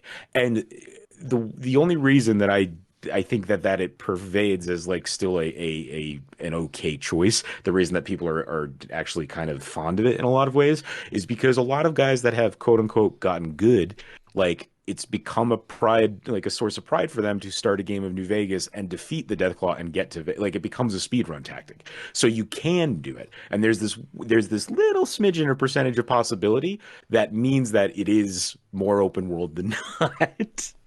Right? But that is not necessarily the case in something like a Pokemon. It seems like they have done it to an impossible level, and that's not fun.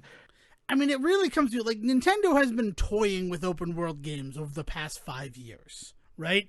I'm sure they had ones that were open world before Breath of the Wild, but Breath of the Wild felt like the first real open world Nintendo IP, Mm. right? Like this is a Nintendo game from Nintendo, and it is an open world experience. It is certainly the first one where they ever purposely focused on that. If one existed before that, Nintendo has not told that story. The story they have always told is that Breath of the Wild is their first open world game. Right. So it's there. And what we've seen there, like not, one of my problems with something like Breath of the Wild is like, yes, you can go right to the end, and that fight against Ganon is difficult, but it's manageable. And I really respect that. But the other thing is, if you get like a 60 plus sword because you find some shrine and are able to get through it at a low level, like everything else kind of just crumbles beneath you. Like there's no Except that sword eventually will has a break. lifetime on Right, it right. and will break. Yeah. Right, but you are able to defeat things. Like, and yes, Hmm. there are the color variations to make it difficult, like harder to kill things and things like that. But it's weird. Like the way that that game works in terms of being an open world, like it really does kind of feel like my first open world game in a Well, lot and the of ways in which ways. it can change your course in an instant Yeah, because you find something like that. I yeah, think that's one of the big things about the beauty of the open world, specifically of Breath of the Wild. And like compared to something like GTA, if I'm on a mission in GTA and then I stumble across this revelation, this thing, anything story-wise, tool, anything I run into on that mission, I'm still kind of locked into the mission that I'm on in that game at that moment. Same goes for like the Saint Rose games. There's definitely things that are kind of ongoing missions that you can be ignoring for a little bit and do other stuff. But if it is an important mission or one with like a story to it or something like that, I kind of you have to stick with it. Like that's what those games force you into situations where you have to kind of work against the open world, and to their credit, I think they do that purposefully. I think it is intentional when they make that choice. Breath of the Wild never seems to make that choice though. It very much is, you could be like, okay, I really need to do this next part where I need to defeat this particular beast, right? But in order to do that, I definitely need certain types of gear. So that either means resource gathering so that I can craft it myself, or finding one in the wild. But either way, this is what I'm going to do. And you make this plan. I'm going to go to this part of the map. I'm going to get these resources or run into this thing, whatever. That's your plan. But then you get there and you suddenly hit one of those things where you have a 60 level sword in your hand, and you're just like, I have an opportunity here to do some damage in a million other places, despite the fact that I am on this mission right now, and it makes no sense for me to be like, hey, yeah, I'll go save your princess. She's about to get eaten by these bogoblins in the woods. Yeah, let me go do that. But actually, I'm gonna take the next 4 days to wander in this direction to collect fairies because I have this jar with me right now. Is just fucking nuts that that game does not care for 1 second enough about certain story beats. And that I think is it's such a bold choice, and why so many people do adore the quote unquote open worldness of that above so many other open world games, is because it is so truly open world to the point where it really breaks a lot of like lore and things like that, because you constantly are doing things long before somebody else asks you to, or you constantly run into characters out of order on things, and they do a really good job in the dialogue and the gameplay to make up for that. People will have like an initial line to give you a mission, but if you've already completed it, they will always have like a follow-up line of, "Oh, I didn't realize you'd already done that." So like they're even aware that it's possible, but it still doesn't sit right when somebody's just like, "My daughter who's out there, she's been kidnapped. I need you to go get her." And then they're like, "Oh, I didn't realize you'd already saved her. She's sitting at the fire next to you, jackass."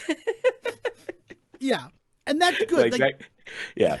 I do like that. I guess, yeah. Going back to River City Girls 2, and I've said all that stuff. It bothers me that all the fetch quest stuff doesn't populate in the world until you talk to the person who gives you the mission. Like, that's real weird. Because, like, you're supposed to be finding tarot cards, but you don't find that guy till, like, 3 bosses deep. Well, see, so what that is that feels like forced replay value, Yeah. which can work. Like it definitely it's asking you to go back to an area to redo a thing.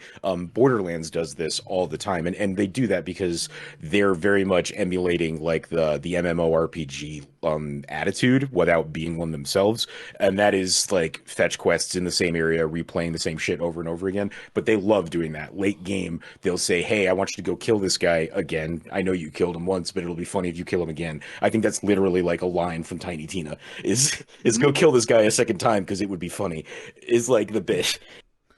Yeah. And that works. It's just, it's weird because it'd be cool if collectibles were there and I'm like, oh, what are these cats for? And then you find the person who's like, I'm looking for my lost cats. And you're like, oh, I have 4 of those already. Like, Yeah. I do like that. And then looking at Pokemon in the way that it's this open world game, it's like, but it's not, because the gyms are set to their levels. They don't Right. grow with me. I have to grow with them.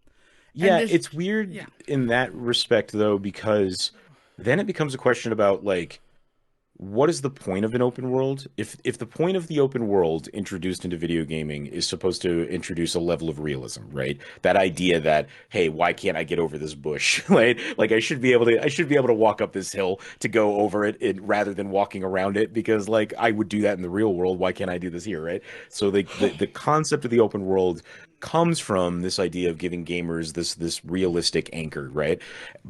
But in that regard, then wouldn't it make sense in a world of Pokemon that certain gyms and gym leaders would just be better than others, right? and I'd be fine with that if there's the if of it all. There's the if of Pokemon that does not satisfy.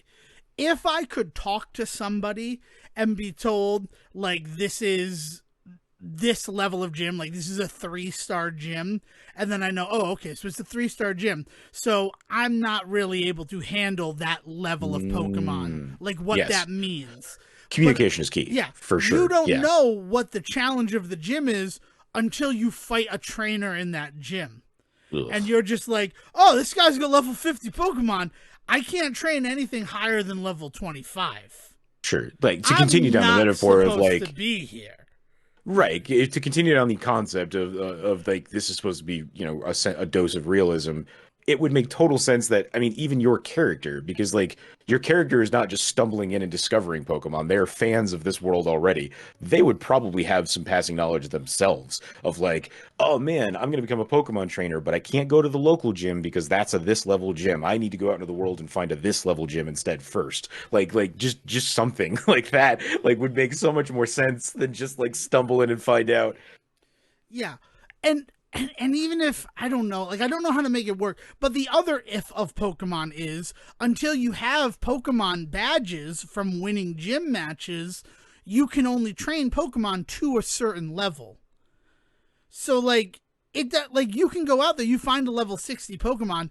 If you can catch that level 60 Pokemon, you'd be thinking, oh, I feel pretty good, right? But you can't do anything with that. So it's just like this thing that you hold on to until you're able to use it. And then you just have to go find the gyms for the stuff that you can beat. And you also risk like training up the Pokemon you have too high so that they don't listen to you anymore.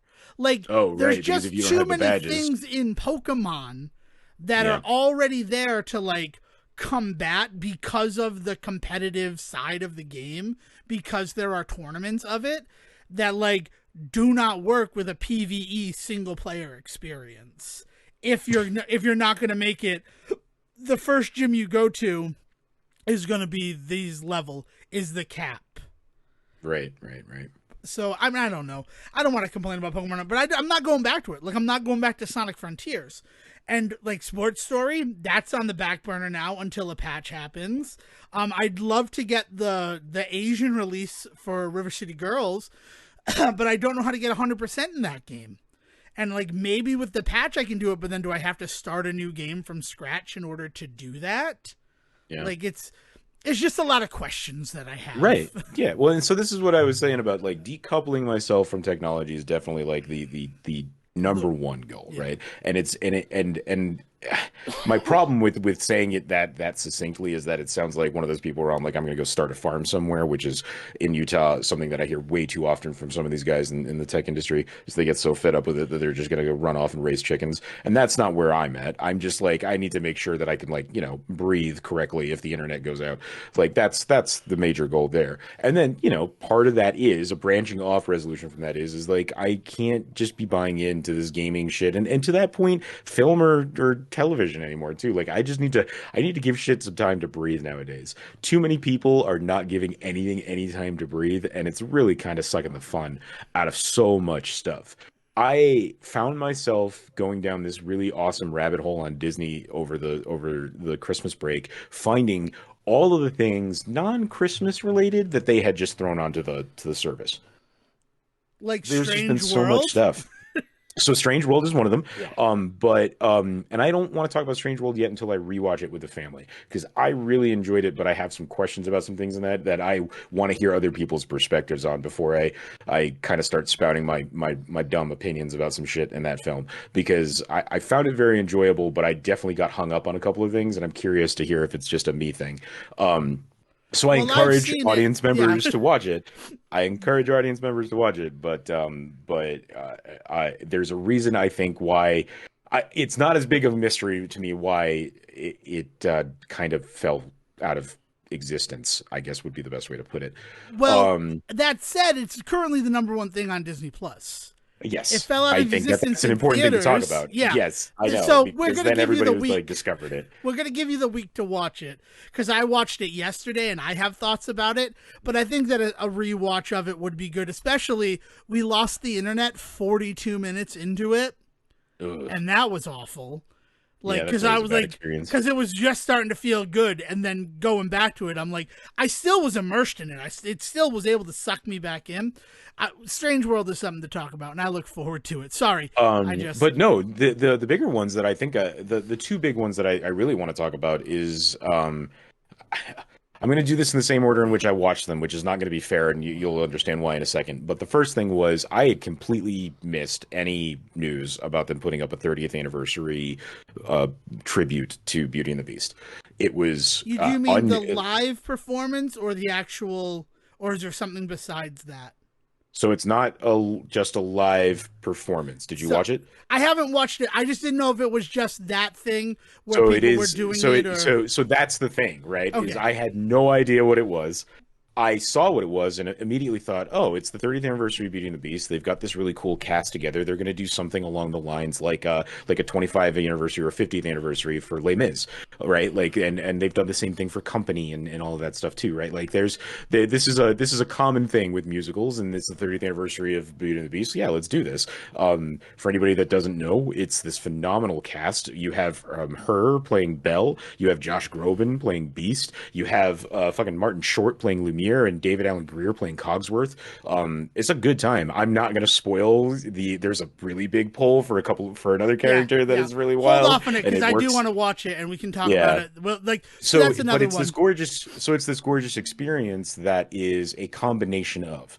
There's stuff in there that's tributary to the movie. There's stuff in there that's a tribute to the Broadway show, to the remake movie, to there's stuff just everywhere, to stuff behind the scenes, in front of the scenes. It's so good, and it's this beautiful experience that is this love for this film that is 30 years old, that is clearly like it's an important film not just to Disney but to the world, and this kind of tribute experience, really highlights that and does it well. Phenomenal experience. I suggest everybody watch that. The other thing that they put up is they did put up the Hollywood Bowl and Canto concert. And I did that no favors by watching the Beauty and the Beast one first. The to For some context, the Beauty and the Beast tribute is an hour and 27 minutes, hour and 28 minutes, and that's only important because that's like literally like less than 10 minutes less than the actual film Beauty and the Beast, which is an hour and 38, I think, or something like that, right? Like, so it is almost a one for one experience with like some added spice watching Beauty and the Beast. It's great. Encanto, the concert, as it is put up on Disney Plus, is 44 minutes long. So it's it's not it doesn't feel like a full experience. There's definitely moments where you kind of just have to just accept that there's just shit happening. Like it's not meant to be a narrative in any way. It is fully an exploration of the music. And in that regard, it's really beautiful, and the set work and some of the stuff that you see is amazing. And Lin Manuel is there at the beginning to introduce the whole thing. Obviously, it's his, it's his His baby, music, yeah. and he mentions that because of COVID, this is the first time that the entire cast has ever been able to be in the same place doing this music together. So it's like a huge deal.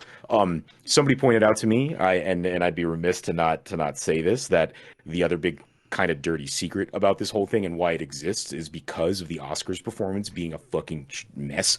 It was just shambles. It wasn't any of the performers from the movie itself. It wasn't people that meant anything to the Colombian people. So like, if it wasn't that and it wasn't that, what the fuck were they doing? Like, and then on top of that, pretty generally agreed it didn't do the song justice.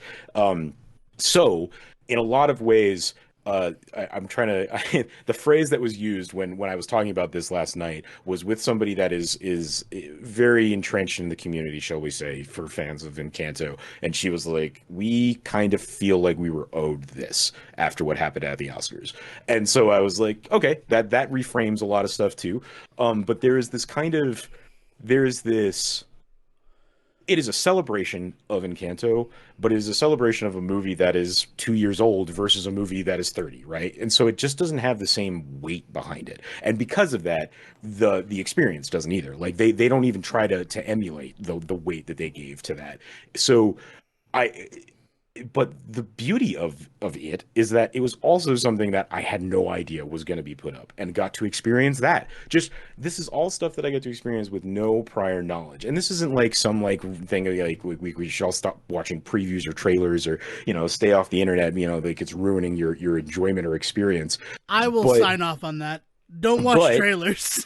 we have talked about this whole idea of the context in which you take a thing is important, and we've always talked about that as like the physical context of like where we are and who we're with and all that, but it is also like a mental thing too, right? Like the baggage that you bring when you watch a thing is important to also remember when you just determine how you're feeling about a thing. Maybe you don't love this movie and everybody around you is telling you how good it is, and you start wondering, what is it about me that doesn't like this movie? You got to contextualize it. Maybe you saw it on a bad night with a shitty crowd, but maybe also you've experienced something in your life that allows this this movie to like not click with you in the same ways that it has with other people, right? Like that is we're getting into the whole idea of like the audience experience and like why each individual person can have their own feelings and opinions about this stuff. But there's been this weird beauty that I've discovered just sitting around watching a bunch of silly Disney stuff that in the grand scheme of things, like I recognize that the Encanto concert, I don't know if I would put it like on like a very high level of like it's a good solid 8 out of 10 experience, 7 out of 10 experience. You know, like it's extremely well done. Love the set work, love all of the music, all of that. As it's not as engrossing of a time as say the Beauty and the Beast concert that I also watched. That holy shit, there's stuff that happens in that is some of the most gorgeous artwork I've ever seen, and it's only for that. It'll never be done this way again. Like it is amazing, and so it has this much more meaningful experience to me. But I went into both of those blind. It's just crazy that like that's what it is. And I want to experience that more, right? Like, and so it's I have to re-examine a whole bunch of stuff, right? Like the ways in which I to take in news about like the entertainment industry, who's doing what, and all of that. The ways in which I seek out information about what's going on. If I find out that a character is getting a movie, do I go out and buy all of their comic books and read up on them? Do I do that to myself? And then, you know, if there is some story around what's going on with a movie, like, do I ignore that and watch the movie and take it in? Am I putting myself in a weird place where, like, imagine if we had not talked about some of the crazy shit going on with, like, Harry Styles and Olivia Wilde and Florence Pugh and all of that, and Chris Pine. With that experience, I'd be very interested to hear what my opinions might have been on a movie that I generally probably would have seen just on a whim, just as like a, you know, a good drama this time of the year. Oscars were around. I would inevitably find out that somebody I was interested in was in it, Chris Pine, right? Something with Florence Pugh, right? So I would have seen it. I just don't know if I would have liked it or not. Who knows? I'll never know that now because instead the story about that movie fucking bulldozed it, right? And I've never seen it. Yeah. I mean, knowing it's Olivia Wilde's follow-up after Booksmart and enjoying that film as much as I did, like it'd be something that would have been on my radar. But I haven't, and I have access to it because it's on HBO Max right now.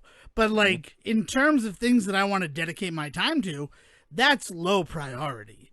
So yeah. I get that. I mean, like, but I agree. I mean, I like that. I'm glad that you're hitting that level of like, maybe I want to experience the thing and then learn more about it.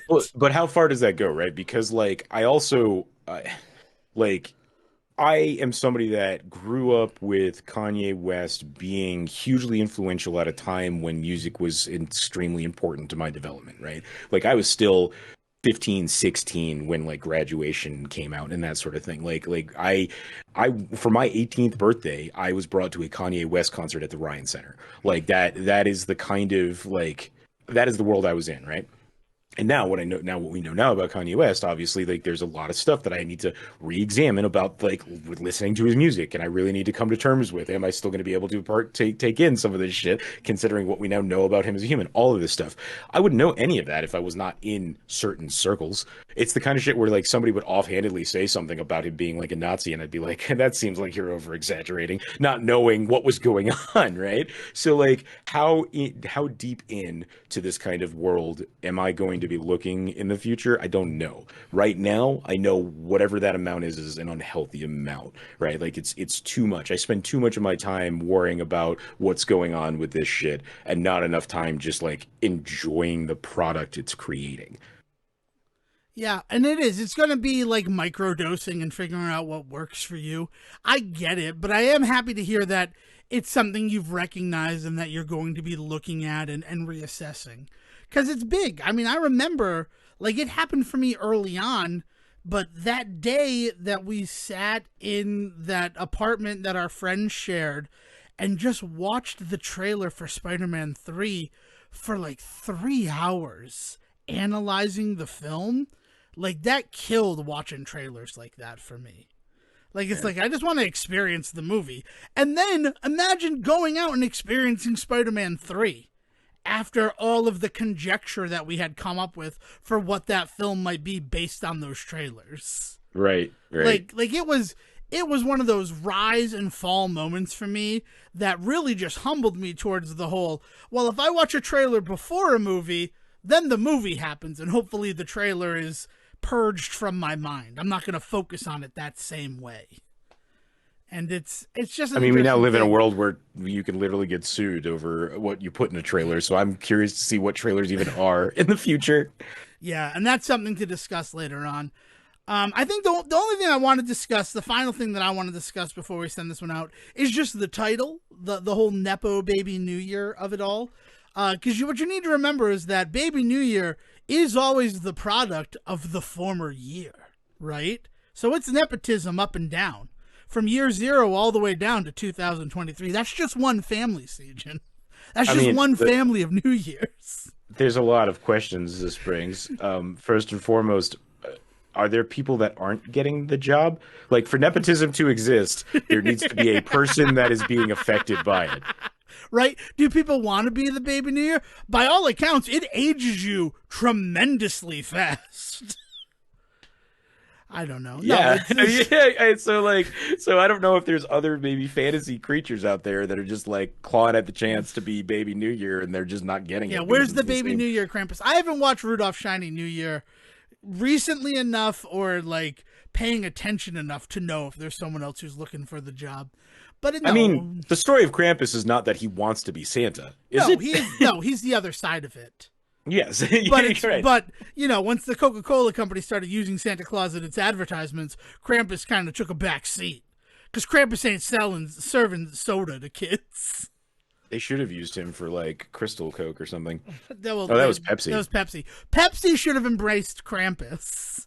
There it's the flavor of a new generation. It's the flavor of like, oh yeah, whip Krampus. They could have called Take it Krampus. Your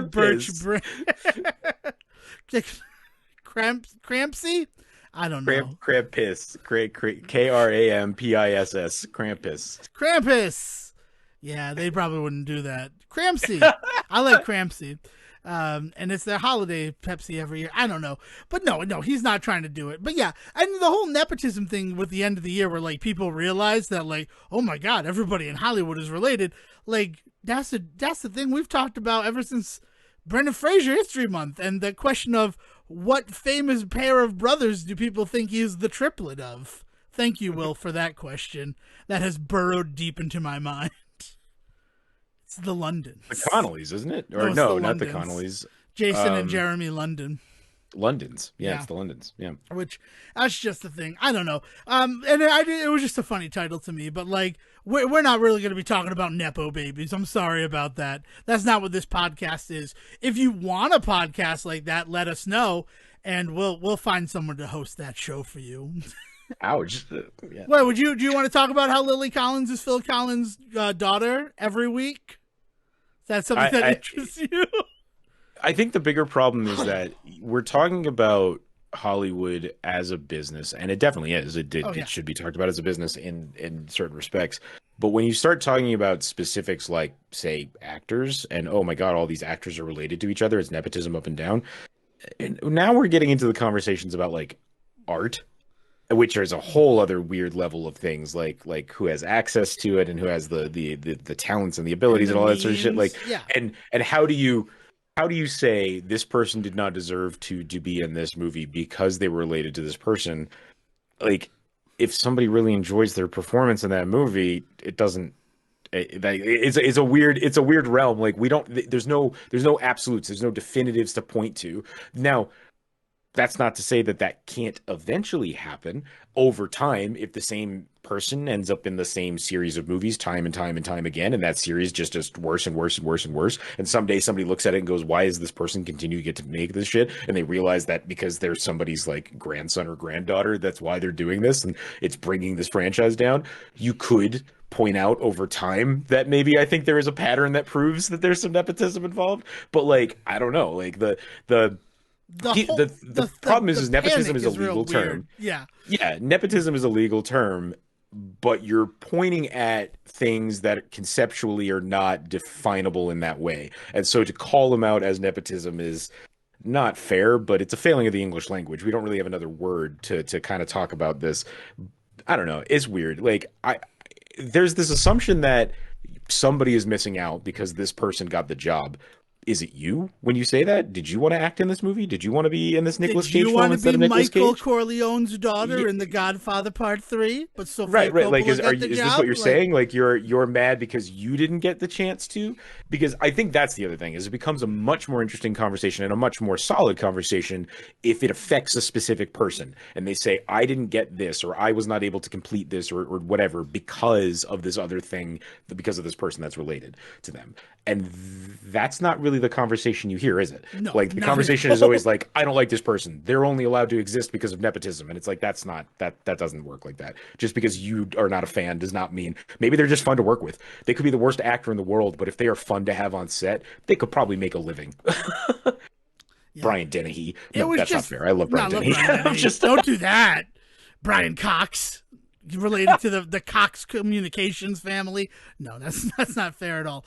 All in jest, but it was a weird pearl clutching moment at the end of 2022, like that Variety or it was Vulture, the Vulture article about look at all these people in Hollywood who are related, and it's like, I mean the okay, growth. This is the cool. thing that yeah. I mean like it's a part of it is a generational thing. We have a lot of people that are growing up that are discovering the world that are on the internet and they're now in positions to, like the 20-year-olds of this time. Think about the things that we discovered when we were 20 and then probably sounded like idiots because our parents' generation already knew it, but we sounded like we were so smart that we figured it out. We are now the ones experiencing that with the 20-year-olds coming into fruition now, right? Like that's one of the big things you have to remember is that like a lot of the stuff that is obvious to us and we're like why are people talking about this, because there's a lot of people that don't talk about this shit and when or when they're growing up and they discover it and now they're like, oh my god, did everybody know this? And the real secret is, no, we all knew this. Like we also just kind of realized we didn't care. Yeah, like obviously people in the arts are going to have children who go into the arts. They're already into the arts, and it's kind of, I don't want to say an exclusive club, but there's a price of admission into that club. Access is a huge deal. I mean, Yeah, it's something that you hear about from disenfranchised peoples all the time. Is that the number one thing that stops them from going into certain fields is access. And like, there's gatekeeping, there's opportunity that there's non-opportunity. Like, yes, for 100%. Like, yeah, this happens for children of artists because they're in positions to see this shit and be in the world when it happens. And like, you're right that that's not fair, but at what point again you have to say, is it on an individual? And some artists, some actors and actresses and creators out there, they're very happy to start programs that do give access to people that don't normally have it. And those people are very cool. But then it becomes a question of personal responsibility of like, but they're not legally responsible to spread the good word of like of acting, right? Like at what point, like, who is responsible for making sure that this gets corrected is the real conversation. And we're spending too much time getting shitty at people that have benefited from it, who have no say over the thing and have no power and are too stupid to figure it out anyway, rather than looking at other things that could be fixed to correct the problem. right. And I guess the last thing I want to say on this one is not just the arts and Hollywood where this is happening. No, It's not at all. every Business up and industry. down. Yeah. Yeah. Like, and that's just an important distinction In that, Utah, there is actually a lot of tech companies that have a very specific rule about this because there is a very predominant, far-reaching through time and space family called the Allreds in Utah, and they were one of the founding families of the state and therefore like huge in the church. And a lot of the tech companies that exist out here, it's not focused specifically on the Allreds, but I would say that the few times I've run into it, it has been mentioned that the policy existed because of the Allreds, that if you join, that you have to disclose information about like your family when you join, and like stuff has to be checked, and family members cannot be hired by companies. Like if you work for a company, then anyone that is like directly related to you cannot be considered for a position. It's like put on like job applications and all of this stuff. And that was because for a long time there were a lot of people that happened to have the last name of the Allreds that happened to be in a lot of different positions out here that were people that were using that name. Now, for anybody that knows how the Mormon culture works, there's literally dozens upon dozens every generation.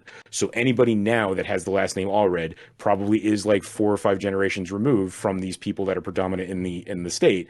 but they're not necessarily part of that family anymore, right? Like, how close are you to your family from 5 generations ago? But there's so many I'm of them not that that they're close to everywhere. people from one generation ago. Let's And be there are honest. some people that would maybe use that name to their advantage, despite the fact they're not really in that family. They would still say, "Well, I'm an all red. Like I'm gonna put this down. Like it's like a badge of honor in some circles out here." And so like I can't believe how many times I sat in on interviews and somebody had that last name because again, it's big out here, and we had to disclose to them, like, just so you're aware, we already have a number of all reds already working for this company. If you happen to be related to any of them, are you aware of any relations to any of them? And like, they had to tell us whether or not they were aware or not. And we had a couple of instances of people not being honest with us and finding out that like a very close relative worked in a different part of the company that we had to let go after like we found out. It's crazy. But nepotism laws in tech are huge, at least in the Utah tech area, and this is a pretty big area for tech. So like these companies kind of have these policies in place countrywide because they're in place in Utah. Yeah. so It's nuts. so yeah, so there's the Say report talking about nepo babies and the fact that like nepotism is just a thing that exists, not just in Hollywood. Expand your mind, see all of the ways that the world is terrible. Yeah, but we also don't want to say Yeah. that that's like an excuse to just let it happen. Obviously, if it's being used in some fashion that is inappropriate and illegal, like speak up about it, say something, look into it, figure out what is not being done. But like pointing at Hollywood movies that you have no say in is not it, folks. Like, Yeah, yeah. I actually really like your whole these are 20-year-olds finding something new and treating it like it's like no one has to know this. well, I That's say a that really good because there's point. also a Yeah. lot of shit going on like in a much darker circle of of that conversation. There's also all the shit going on with Steven Tyler right now, where the young woman now, but child at the time that he like basically got legal guardianship over to like take on tour with them, is coming out and being like, "Hey, so I was like 15 and didn't realize how fucked up this was. You're in big trouble, mister." And like is suing Steven Tyler for this, this heinous act. And then like everybody pointing out like, first of all, half of Aerosmith's lyrics are about like dating girls under the age of 17, and on top of that, everybody in the rock lifestyle has had this story. Like they're pointing at Red Hot Chili Peppers, they're pointing at fucking well, not Rush specifically because they're the quote unquote nerds of the rock world, but that's a whole other conversation. I always um think of Steely Dan as the nerds of the rock world, but they're not. well, they're worse than nerds, they were Canadian. Oh, But there's all this stuff going on right now, right, with Steven Tyler, like as we record this, and again, the conversation is a really rough one to kind of follow sometimes because a large part of this is again younger folks who maybe grew up with their parents talking about Aerosmith, buying them Aerosmith t-shirts from Target. Everybody like knows a song or two from them, and then you find out one day when you finally have your own agency to make your own decisions, like, holy shit, these dudes like kidnapped a 15-year-old girl and took them on tour and did God knows what. Like, and that's just one person. God knows what happened in the rest of their careers. Like, that's shocking, right? And then you look around and everybody's celebrating this person. You want to say like, hey, did you motherfuckers know this? Because like the unfortunate question, the unfortunate answer is, yeah, a lot of us kind of know that this is kind of just the history of this genre and of this world. And yeah, you're right. Like nothing has been done about it, and that's gross. Like you were right to call this shit out, but it's hard for our generation to hear that and not raise an eyebrow like you didn't. And obviously the next question is, why didn't we put a stop to it? Like so I am never going to be opposed to younger generations figuring out this sort of shit and saying fuck no. I mean, look at the entire Me Too shit, right? oh Like yeah, that came it's from very true. a It came from community exactly that. finally deciding, right? So like I'm not saying in any regard, and to that point, the nepotism conversation, I don't want it to sound like we're just saying this is how it's always been, deal with it. Fuck no. You don't love that this is a thing that happens, then put your Then money where your mouth is, would be what I would say. Don't go see the next movie that has a Nicolas Cage in it, who I will point out, everybody's favorite like actor right now, Nicolas Cage. The reason he's in the industry is because of the Coppolas. Like, he's a Coppola. Right.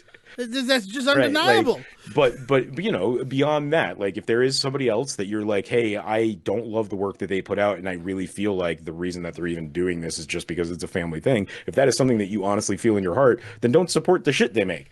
Because guess what happens when enough people like say, "Hey, I'm not going to support this." Like businesses then change tactics. Like that is the way to change that business practice for us. On a larger scale, yes, somebody should maybe do or say something about this, but I don't know what that is. Yeah, it's an interesting one, and it was an interesting discourse to shut out 2022. So it was worth addressing. But we're in 2023 now, big guys. So let's look forward and see how we can make the world a better place. I don't really know. No, this is Yeah, the year that this is the year I to do deny it. technology, that I turn away from the beast. Excellent. Is there anything else you want to add before we send this one off, Siege? Um, Nothing huge. There's going to be a lot of movie talk over the next couple of weeks because we are getting into awards season and it's Yeah. going to be hard to not. Still haven't seen Avatar. Gonna just point that out, I Oh, guess. at this point, I don't think you're ever going to see Avatar unless you're like on a plane and it's showing. Let's be honest. That's where you're going Is to it watch in it. theaters anymore? I I don't. think it is. It's still doing real like gangbusters by all accounts. I don't know. I'm so removed from the Avatar situation right now. It's actually like shocking to me. I'm nervous to see what the conversations are like regarding it and award season. Yeah, I Not in agree. any regards to the movie or the craft of the film itself. I'm not saying they do or do not deserve anything. It's exactly that feeling though that I feel like I need to clarify that scares the shit out of me. Like it is like walking on eggshells talking about Avatar right now because of the award season, and I hate it because it's not a movie I'm interested in, but I also don't want to like shit on it because I understand that there is a lot of artistic like merit to it as a film. So like I'm in this weird place where everybody wants to talk about it. I have no interest, but my non-interest somehow makes me seem like a bad person and I'm like I don't want that. Not making a choice or taking a stand is making a choice and taking a stand in a lot of ways, and it's a hard lesson to learn. But I got to tell you, this is an award season. I haven't really cared about award season since about 2019. I think that's the last time we ever really addressed it on this series. I'm interested this time around because just so many of the shifts to the industry after COVID, and this being a year where like movie theaters were open all 365 days, I'm curious how things have shifted and how things will go. So you know, Yeah. we you know, we it would not be fair if we did not point out that like this is the supposed year of the comeback, which putting huge quotes around that for one Brendan Fraser. And here at the Say Report, we'd be very stupid to not perk our ears up at that shit. Yeah, I'm excited. I want to see what happens with the whale. I want to see the whale too. So yeah, just prepare for movie talk next week. Movie talk, and I think we'll also. I know I'll be ready by next week to maybe say my top games of the year. I was not Oh yeah. prepared this year, especially after all of the like shattering that happened in the last couple of days of how I viewed video games. So there's that. So if you have anything you'd like to say to us directly, specifically to Sejohn, but to the show, you can find us on Twitter at the Say Report. Yeah, because I in one of my other big resolutions is a complete uncoupling from social media, so I may not even be on Facebook much longer too. But if you need to get to Dev, he has no such fears of social media, so you can get him at Devon D. Decker. Yeah, maybe that'll be in my resolution for 2033, right? Maybe that's when I'll finally get off social media. You'll be the When last person on Twitter, man. I will be the last man standing on Twitter. I don't know. Tim Allen joke?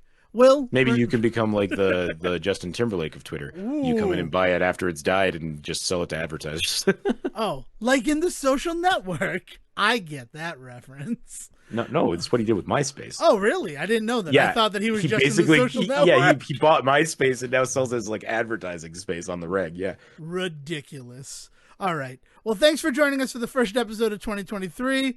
Next week, a much better episode. Will, please bring us home. Thank you for listening to the Say Report with your host Devon Decker and Sejohn Serwick. Please follow the guys on Twitter and Facebook by searching for The Say Report, and you can always subscribe on your podcast channel so this is delivered straight to you and you can enjoy it every week. With apologies to your mother, we'll see you next time.